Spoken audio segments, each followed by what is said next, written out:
소중한 나 무한 행복.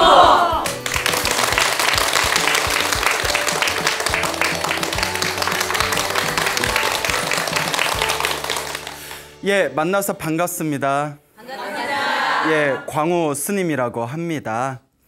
저희 부처님께서는 굉장히 부지런하고 또 이제 한결같이 수행하는 것을 굉장히 중요하게 여기셨습니다. 그래서 저희 불교에는 육바라밀이라는 것이 있는데요. 육바라밀 다 들어보셨죠? 네. 예, 뭐 대답은 예 하지만 예, 또 막상 육바라밀이 무엇이에요? 질문하면 또 대답 못하는 그런 또 불상사가 철회가 되겠죠.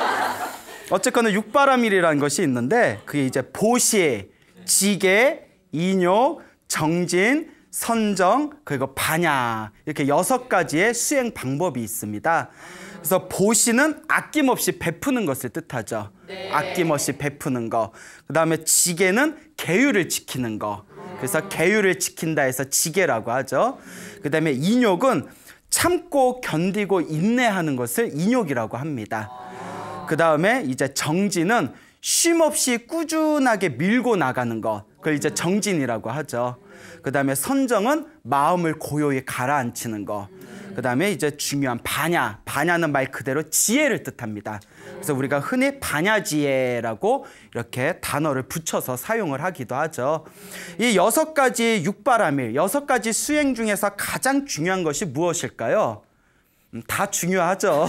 예, 뭐 다 중요한데 물론 이 하나하나가 다 중요하지만 또 그중에서 가장 또 우리가 핵심으로 여겨야 되는 것이 정진이라고 합니다. 왜냐? 정진은 꾸준하게 밀고 가는 그런 어떤 꾸준함이 힘이지 않습니까? 그러니까 어떤 수행을 하든지 밑바탕에 정진이라는 그런 어떤 꾸준히 밀고 가는 그런 어떤 힘이 뒷받침이 되어야만 그 어떤 수행도 결국 완성을 할 수가 있다고 합니다. 근데 사실 우리가 가만히 우리의 삶을 보면 무언가 딱 시작해도 꾸준히 하기가 쉬워요, 어려워요? 굉장히 어렵죠. 그래서 이제 작심삼일이라는 말이 있지 않습니까? 예, 그래서 우리 인생에 있어서 무언가 꾸준히 하나를 목표를 정하고 그걸 한결같이 밀고 간다는 것은 굉장히 어려운 일인 것 같습니다. 근데 부처님께서 이 꾸준함, 이 꾸준히 밀고 가는 힘인 이 정진을 굉장히 중요하게 여기셨습니다. 그래서 부처님께서 항상 우리 스님들에게, 우리 수행자들에게 항상 경책하시던 말씀이 게을리지 말아라. 예, 그리고 항상 부지런히 정진하라 하고 이제 우리 수행자들에게 그런 경책의 말씀을 항상 남기고는 하셨죠. 부처님 당시에 2분의 스님이 있었다고 합니다. 이 2분의 스님께서 부처님께 이제 수행을 하는 수행 주제를 하나씩 받아가지고 숲속에 있는 사원에 들어가서 수행을 시작하게 됩니다. 근데 이 2분의 스님 중에서 한 분은 굉장히 수행을 열심히 하는 부지런한 스님이었고 한 분은 굉장히 수행을 게을리하는 게으른 스님이었다고 합니다. 아, 찔리네요.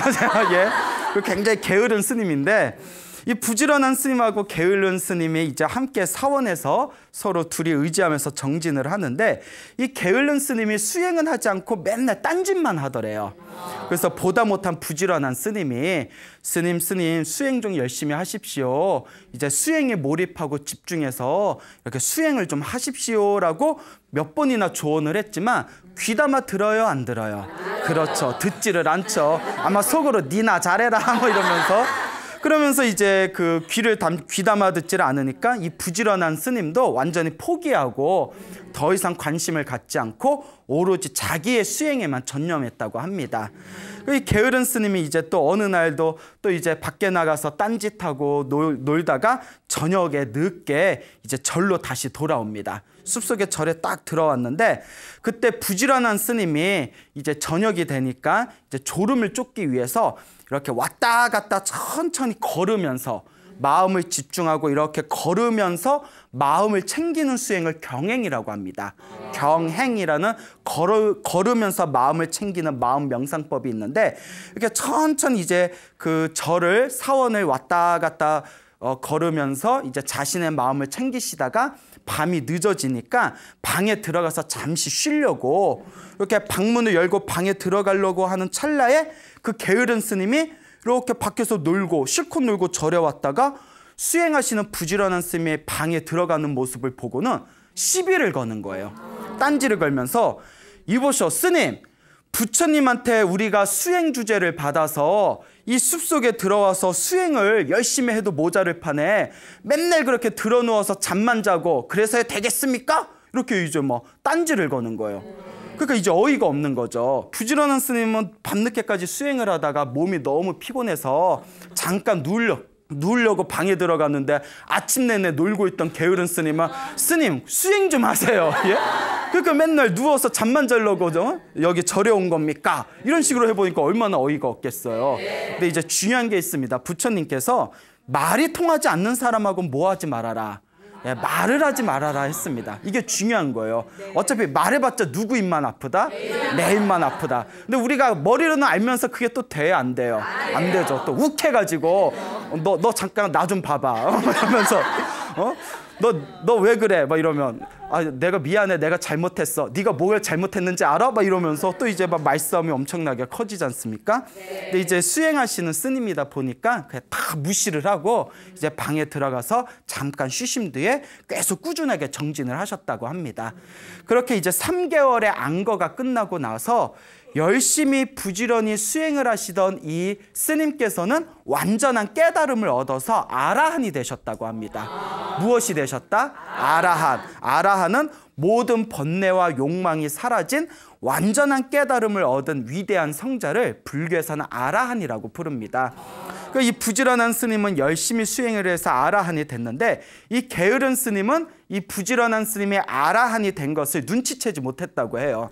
자, 어쨌거나 이제 3개월 안거가 끝나서 아라한이 된 부지런한 스님과 그 3개월 내내 이제 놀기만 했던 게으른 스님이 부처님께 찾아가서 수행의 점검을 받게 됩니다. 부처님을 2명의 스님이 찾아가서 부처님께 이렇게 다 합장삼배 인사를 올린 뒤에 이제 부처님께 법문을 청하니까 부처님께서 이미 모든 걸 다 꿰뚫어 보셨겠죠. 그런데 이제 일부러 이제 다 아시면서도 일부러 다음과 같이 질문을 하십니다. 그래, 3개월 안거하는 동안에 불편함은 없었냐? 수행에 어려움은 없었냐라고 이렇게 질문을 던지시니까 이 게으른 스님이 요 부지런한 아라한이 된 부지런한 스님을 딱 가리키면서 이 스님은 수행은 제대로 안 하고 맨날 잠만 자고 들어누워서 잠만 자고 문제가 많은 스님이었다고 그러니까 막 해코지를 하는 거예요. 이쯤 되면 정신적으로 문제가 있는 거죠. 근데 우리 주변에 간혹 살다 보면 좀 그런 사람들 있지 않아요? 예, 괜히 굉장히 격렬하게 반응을 하시네요. 예, 그렇죠. 우리 주변에 보면 약간 조금 이상한 사람들이 없지 않아 있어요. 그러면 괜히 사람 모함하고 내가 한 적도 없는데 했다고 그러고, 특히 이제 어렸을 때부터 애정결핍 강한 사람들이 사람들의 관심을 받고 싶어서 또 그런 이제 있지도 않은 이야기들을 이야기하고 그러면 자기가 주목받을 수 있으니까 애정결핍이 참 무서워요. 예. 자, 그런 사람들은 빨리 연애해야 돼요. 빨리 연애하셔야 돼요. 자, 어쨌거나 웃자고 한 말이고요. 자, 그러니까 이 부처님께서 가만히 들으시더니 부처님이 모든 걸 다 꿰뚫어 보시지 않습니까? 그러니까 부처님께서 호되게 꾸짖습니다.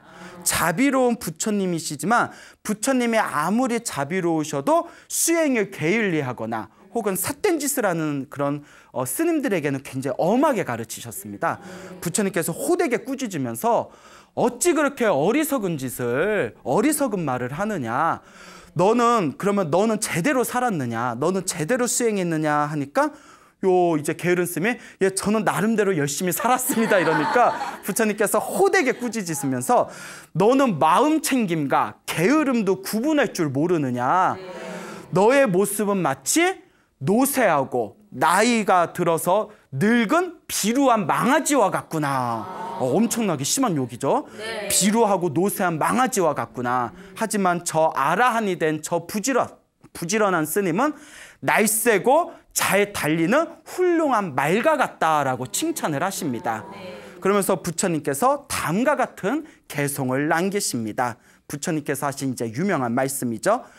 게을리 사는 사람들 속에서 항상 마음을 챙기며 졸고 있는 사람들 속에서 늘 깨어있는 수행자는 열반을 향해 달려간다.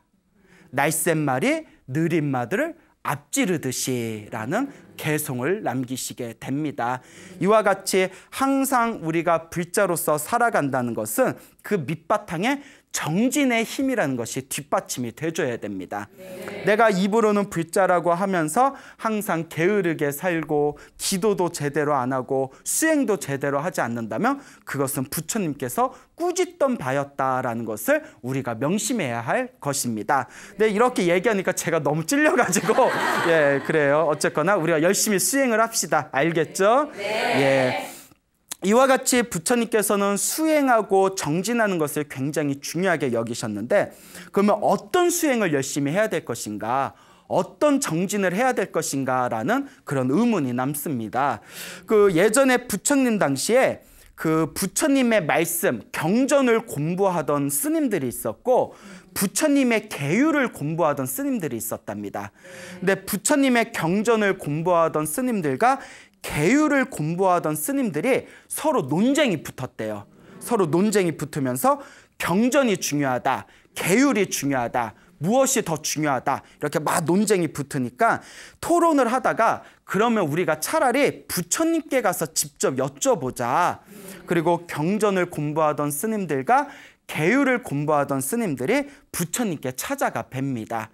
부처님께 다 인사를 올리고, 부처님, 저희가 경전을 공부하는 스님들과 계율을 공부하던 스님들이 경전이 중요하냐 계율이 중요하냐 계속 토론을 벌였는데 해답이 나오질 않았습니다. 그러니 이 문제를 해결해 주십시오라고 했을 때 부처님께서는 무엇이 중요하다고 하셨을까요? 예? 복불복 둘 중에 하나 찍으면 될까요? 자, 부처님, 다 중요하다. 예, 맞죠. 다 중요하죠. 근데 부처님께서는 그 자리에서 이렇게 말씀하셨답니다. 경전도 중요하고 계율도 중요하지만 가장 중요한 것은 마음을 다스리는 선정이다.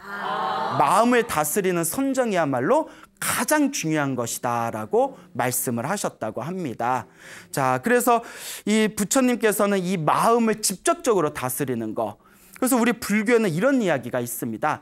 부처님의 말씀을 모아놓은 것을 우리가 팔만대장경이라고 합니다. 다 들어보셨죠? 근데 팔만대장경을, 행사에 있는 팔만대장경 모판본을 일렬로 쭉 세워놓으면 백두산보다 높대요.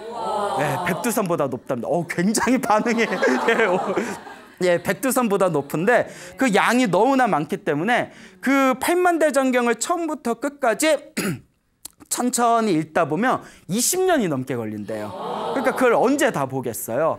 그래서 옛날 큰 스님들이 하시는 말씀이 팔만대장경은 달을 가리키는 손가락과 같고 마음을 드러내는 언어 문자에 불과할 뿐이다. 근데 팔만대장경을 다 달달 외운다고 불법을 바르게 깨닫는 것은 아니다. 그러면 무엇이 가장 중요한 핵심인가? 팔만대장경을 또로로로로 말아가지고 한 글자로 만들면 마음심자가 된다고 했습니다. 마음심자. 그래서 마음을 깨닫는 것이 가장 중요하다.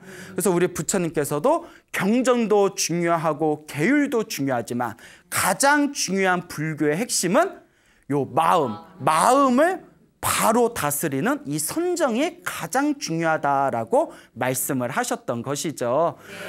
이 부처님 당시에 2명의 친한 친구가 있었다고 합니다. 아주 우정이 깊은 2명의 친한 친구가 이제 우연히 이제 부처님의 가르침을 만나게 돼서 세속의 욕망을 버리고 이 2명의 스님, 이 친구가 머리를 깎고 스님이 됩니다.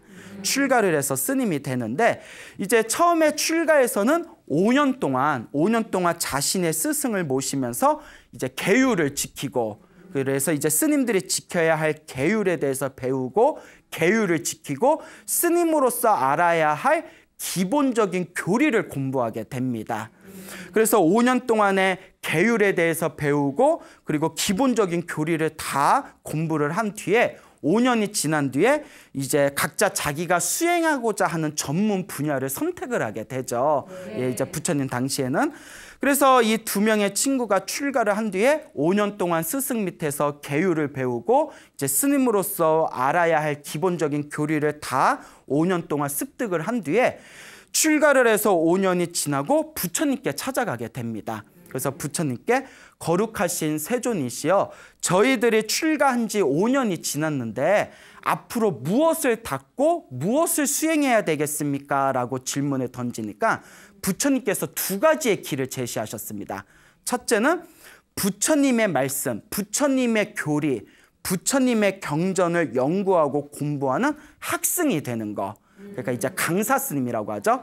강사 스님이 되는 길이 있고, 하나는 마음을 다스리고 마음을 챙기고 마음을 수행하는 선정의 길, 참선하는 길이 있다. 이렇게 두 가지의 길을 부처님께서 제시하니까 그 중에 한 스님은, 친구 중에 한 스님은 나는 부처님의 교리, 경전을 공부하는 학생이 되겠다. 강사 스님이 되겠다라고 이제 강사 스님의 길을 선택을 하고, 그리고 나머지 한 스님, 친구 스님 한 분은 나는 오로지 이 마음을 다스리는 선정의 길을 닦는 참선하는 스님이 되겠다라고 결심을 하게 됩니다. 그래서 이제 이 두 명의 스님이, 한 스님은 이제 강사 스님이 되고 한 스님은 참선하는 스님이 돼서 서로 떨어져서 오랫동안 보지를 못했답니다. 이 강사 스님이 되신 분은 열심히 부처님의 경전과 계율과 논장을 열심히, 이것을 삼장이라고 하거든요. 삼장을 열심히 닦아가지고 아주 큰 스님이 되셨대요. 그래서 500명의 제자들을 가르치는 그런 강사 스님이 되셨고, 참선의 길을 선택하신 이 스님은 숲속에 들어가서 오로지 마음만을 닦았다고 합니다. 근데 오랫동안 마음을 닦다가 이 참선하시는 스님이 모든 번뇌가 사라진 완전한 깨달음을 얻은 아라한이 되셨다고 합니다. 이제 아라한이 되어가지고 이제 밑에 이제 숲속에서 수많은 제자들을 가르치게 됐는데, 그 숲속에 있는 그 제자들 중에 여러 명의 제자들이 이 아라한이 된 스님에게, 스님이시여, 저희가 부처님께 가서 인사를 좀 올리고자 합니다. 숲속을 잠시 나와서 부처님이 계신 사원에 가서 부처님과 다른 선배 스님들께 인사를 좀 올리겠습니다 라고 하니까, 요 아라한이 대신 숲속에 살고 있던 스님이 그래, 그럼 부처님께 인사드리고 선배 큰 스님들께 인사드리고, 그리고 나랑 어렸을 때 친하게 지냈던 친구였던 강사 스님이 있는데 강사 스님께도 내 이름을 대고 대신 안부 좀 전해다오라고 제자들에게 부탁을 합니다. 그래서 이제 제자 스님들이 부처님이 계신 사원에 가서 부처님께 인사드리고 선배 큰 스님께 인사드린 뒤에 이제 그 강사 스님, 자기 스승의 친구였던 강사 스님을 찾아가게 되죠. 강사 스님한테 저는 아무개 스님의 제자들입니다. 저의 스승님이 이제 저기 친구였던 강사 스님에게 대신 안부 좀 전해달라고 했습니다. 대신 안부를 전해옵니다 하고 딱 인사를 하니까 요 강사 스님이 그 친한 스님의 이제 소식을 듣고 반가워하면서도 문득 이런 생각을 일으킵니다. 이 강사 스님이 오로지 이제 책만 보고 수백 명의 제자들을 거느리고 큰 스님 소리를 듣다 보니까 마음속에 자기도 모르게 교만심과 자만심이 쌓여버린 거예요. 그 교만심과 자만심이 쌓인 이 강사 스님이 속으로 어떤 생각을 하냐면, 아유, 내 친하게 지냈던 친구 스님은 숲에 들어가가지고 경전도 배우지 않고 뭐 따로 뭐 책도 보지 않고 법문도 할 줄 모르고 아무것도 아는 게 없고 배운 게 없는데도 그래도 자기 딴에는 제자들 좀 모았네. 뭐 도대체 어떤 방법으로 제자들을 길러내고 있는지, 어떻게 제자들을 가르치고 있는지 나는 도저히 참 이해가 안 된다. 이런 식의 자만심을 일으키게 됩니다. 그러다가 마음속으로 이 강사 스님이 나중에라도 내가 그 숲에서 수행하고 있는 그 친구 스님을 만나면 내가 뭘 어떻게 공부하고 있는지 내가 한번 따져봐야 되겠다라는 그런 어떤 교만한 마음을 품게 되죠. 그리고 시일이 지난 뒤에 그 숲에서 수행하고 있던 아라한 스님이 숲에서 나와서 부처님이 계신 사원에 들리게 됩니다. 그래서 부처님께 다 인사를 드리고, 부처님께 인사를 드리고 나니까 어렸을 때부터 친하게 지냈던 친구 강사 스님이 다 기억이 나는 거예요.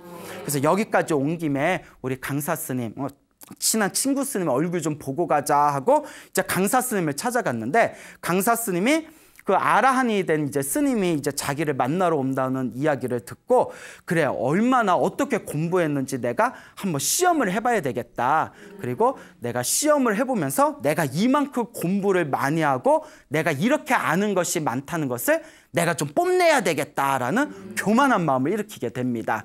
그래서 이제 친구 아라한 스님이 딱 오니까 강사 스님과 아라한 스님이 서로 이제 승려의 예법대로 인사를 나눈 뒤에 탁자에 딱 앉아가지고 강사 스님이 이제 질문을 던지면서 아라한 스님을 이제 시험하려고 합니다.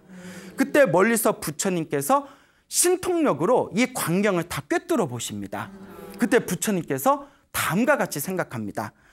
아직 깨달음을 얻지 못한 교만한 마음을 가지고 있는 저 강사 스님이 깨달음을 얻은 거룩한 성자인 아라한 스님을 시험하려 들고 교만한 마음으로 깔본다며 그 강력한 업보에 의해서 저 강사 스님은 죽은 뒤에 지옥에 떨어질 것이다.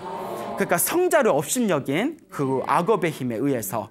그러니까 너무나 부처님께서 안타까운 생각이 들어서 그래도 저 강사 스님이 지옥에 떨어지는 것을 내가 막아줘야 되겠다. 그리고 부처님께서 일부러 산책하는 척 하시면서 그 2명의 스님이 있는 곳으로 걸음을 옮깁니다. 차박차박 걸음을 딱 옮겨서 이제 그 2명의 스님이 막 대화를 하려는 찰나에 부처님께서 딱 나타나십니다. 서프라이즈 뭐 이러면서 뭐하니 뭐 이러면서 뭐 대화 중입니다 뭐 이럴 때 부처님께서 딱 상석에 올라서 딱 부처님께서 강사 스님한테 먼저 질문을 던집니다. 그대가 500명의 스님들을 가르치고 있는 강사 스님인데 그대가 굉장히 공부를 아주 열심히 해서 불법을 잘 이해하고 있다는 그런 소문을 들었다.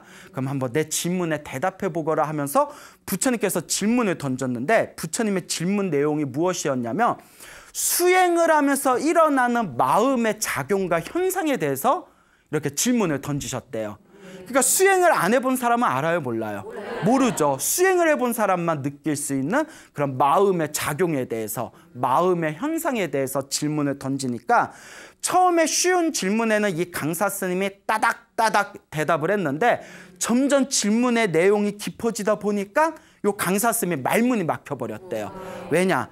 자기는 수행하지 않고 다 책으로만 본 것이기 때문에 실제적으로 체험을 해야만 알 수 있는 내용의 질문에 대해서는 말문이 막혀버린 거예요. 그때 이제 부처님께서 고개를 돌려서 마음을 닦아서 아라한이 된 거룩한 성자인 그 아라한 스님에게 똑같은 질문을 던졌답니다. 그러니까 이 아라한 스님은 자기가 다 체험한 것이기 때문에 올바른 정답을 따닥따닥 이제 그 정답을 맞히게 됩니다. 그 부처님께서 아라한이 되어 깨달음을 얻은 사람만이 알 수 있는 어려운 질문에 다 쏟아부었는데도 그 아라한 스님은 이미 자기가 체험한 것이기 때문에 완벽하게 대답을 했다고 합니다. 그때 부처님께서 수많은 제자들이 있는데 앞에서 참으로 훌륭하도다 훌륭하도다 참으로 훌륭하도다 하면서 엄청나게 칭찬을 했다고 합니다. 그때 주변에 있던 그 강사 스님의 수많은 제자들과 동료들이 불만을 품었대요. 아니 우리 강사 스님은 너무나 열심히 수행하시고 아는 것도 많으신데 왜 우리 강사 스님은 칭찬하지 않으시고 저렇게 숲에서 혼자 수행만 한 저 스님만 저렇게 칭찬을 하시냐, 우리는 이해할 수가 없다라고 자기네들끼리 불만을 터뜨렸더니 그러니까 부처님 당시에도 말 많고 불만 많은 사람들이 있었어요. 자, 부처님께서 그 제자들의 마음을 다 꿰뚫어 보시고 다음과 같이 유명한 개송을 남기십니다. 제자들아, 나의 말을 잘 듣거라. 경전을 아무리 많이 외워도 실천하지 않고 게으른 사람은 남의 소를 새는 목동과 같아서 깨달음을 얻기가 어렵다.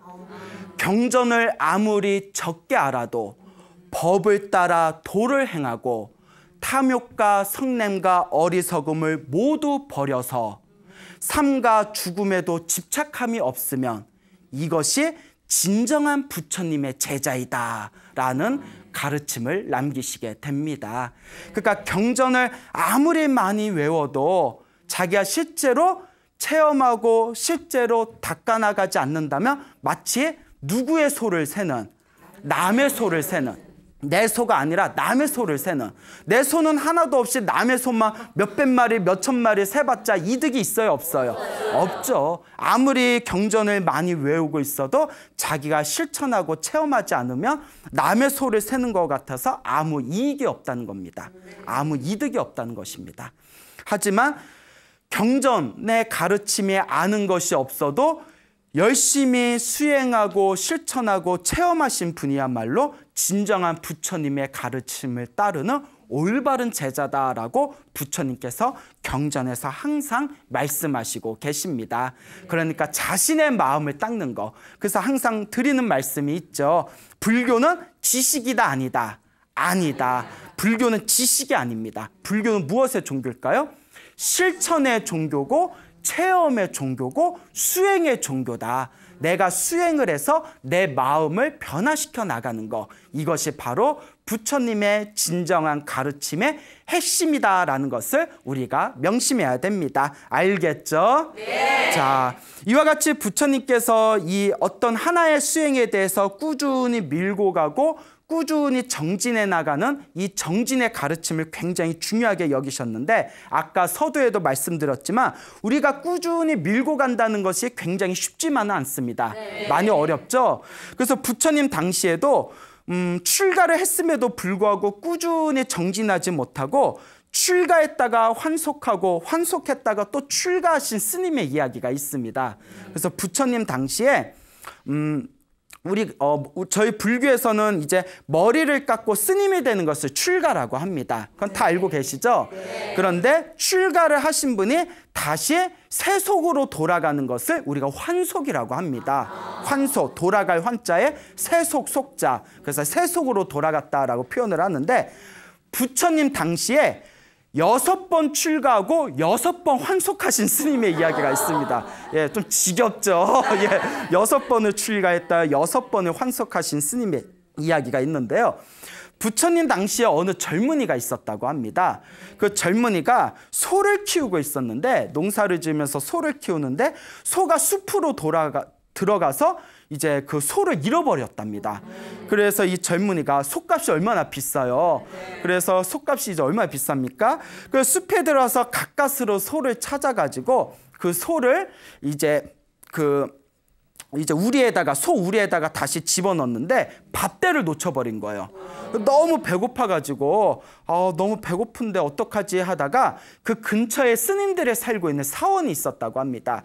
혹시 사원에 가면 먹을 게 좀 남아 있지 않을까 해가지고 이 사원을 가게 됩니다. 사원을 갔더니 이제 그때 막 점심시간 때라서 스님들이 이렇게 공양을 하시고 나서 충분히 다 드시고 난 뒤에도 이렇게 공양물이 많이 남았답니다.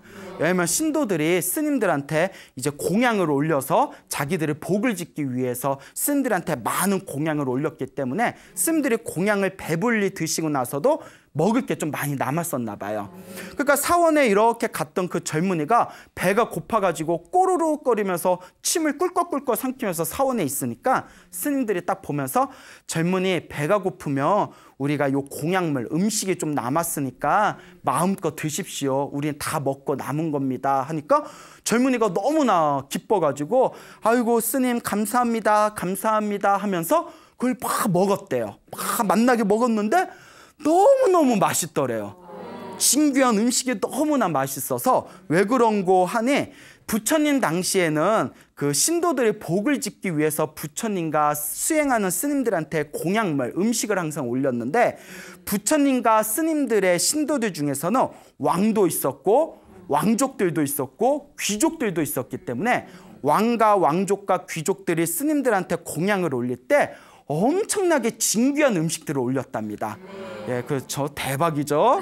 그래서 굉장히 이렇게 이제 열심히 이제 스님들이 이제 신도들이 올리신 공양이니까 이제 다들 이제 검소하게 다 드시고 난 뒤에도 항상 이렇게 음식이 많이 남아 있었는데, 그 남아 있는 음식들이 굉장히 진귀한 음식들이었대요. 그 젊은이가 생전 처음 먹어보는 것이잖아요. 가난한 농부의 젊은이였으니까. 그러니까 이렇게 다 먹고 나서 배가 두둑해지니까 스님들한테 감사의 인사를 올린 뒤에, 스님 오늘 무슨 특별한 날이었습니까? 오늘 특별한 무슨 공양청이 있는 날이었습니까? 어쩜 이렇게 음식들이 맛나고 진귀한 음식들이 많습니까? 하니까 스님들이 이렇게 이야기하더랍니다. 우리는 매일매일 이렇게 먹습니다. 그러니까 젊은이가 깜짝 놀라가지고 고민에 빠집니다.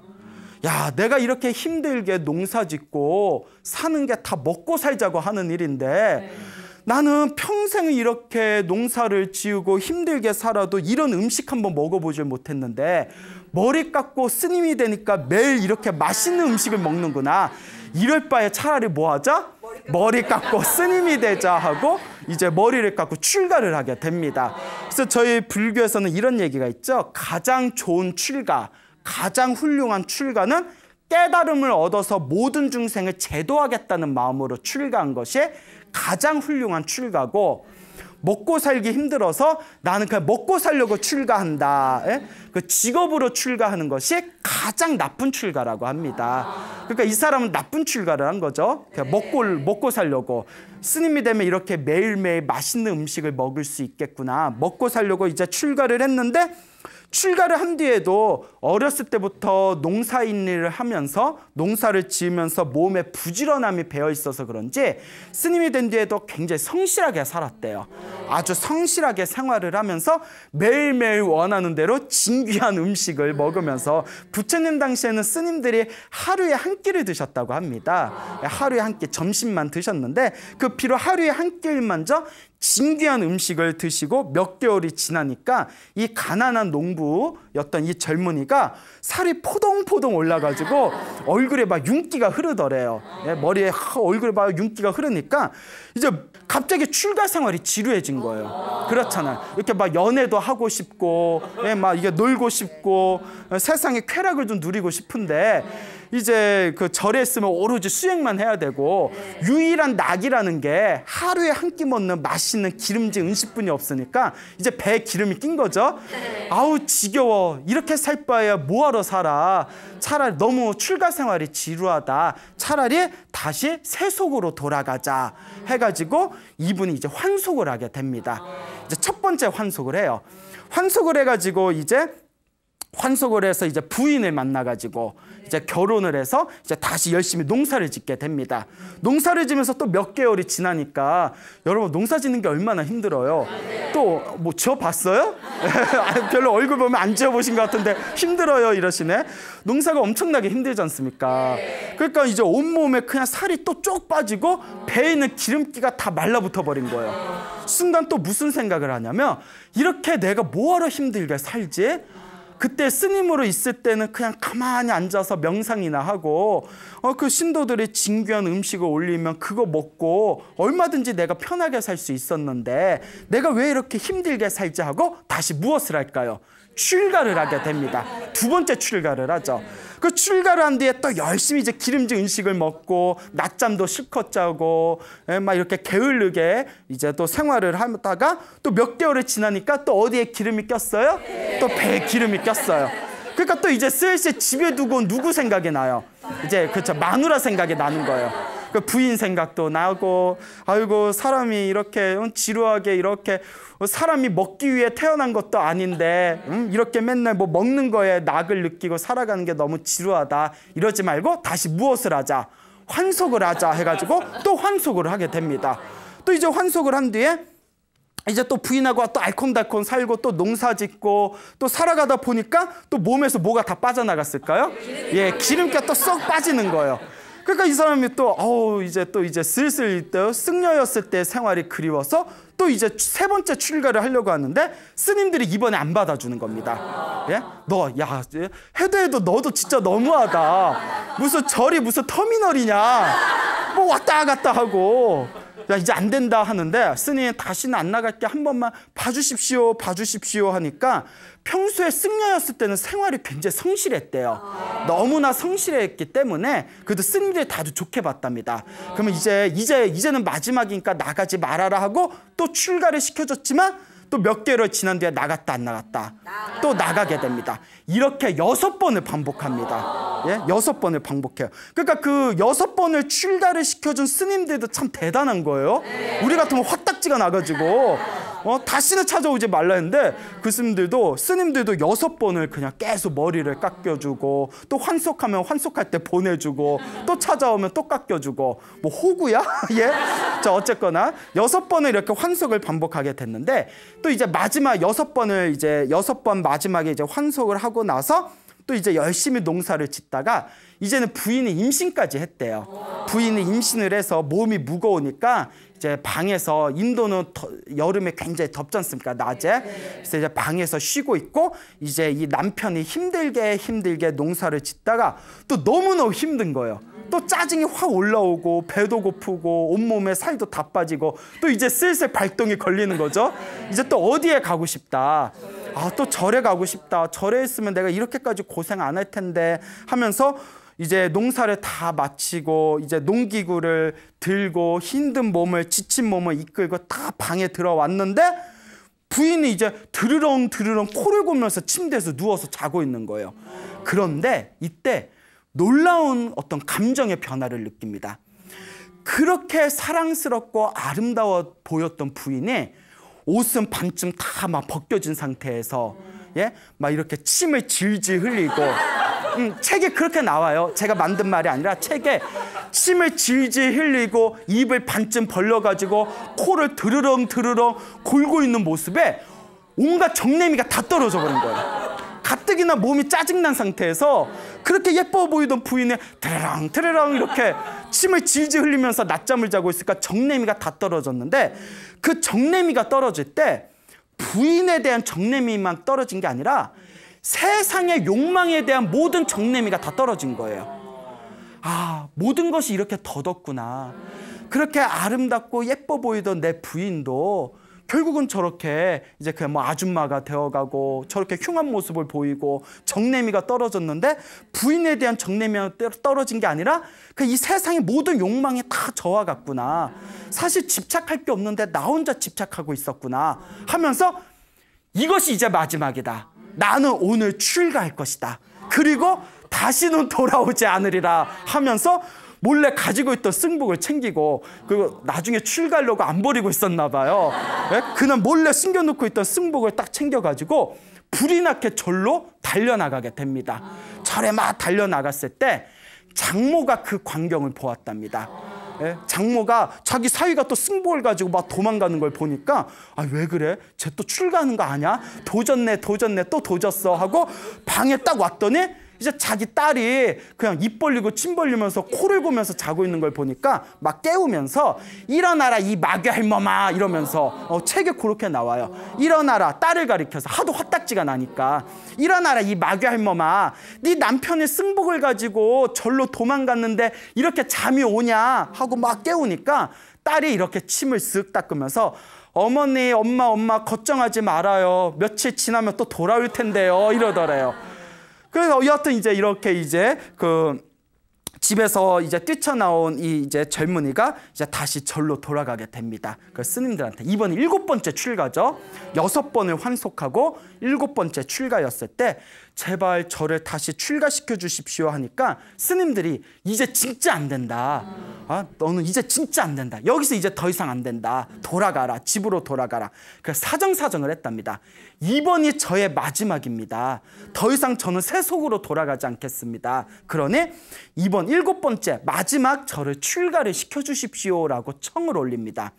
스님들 마음 착하잖아요. 그러니까 에휴 속는 거 뻔히 알면서 그래 그래도 절했을 때 성실하게 지냈으니까 하면서 이제 속는 기분으로 머리를 깎여주고 스님으로 만들어줍니다. 그런데 이미 세상에 대한 모든 욕망이 다 떨어졌기 때문에 머리를 깎은 뒤에 이번에는 오로지 수행만 했대요.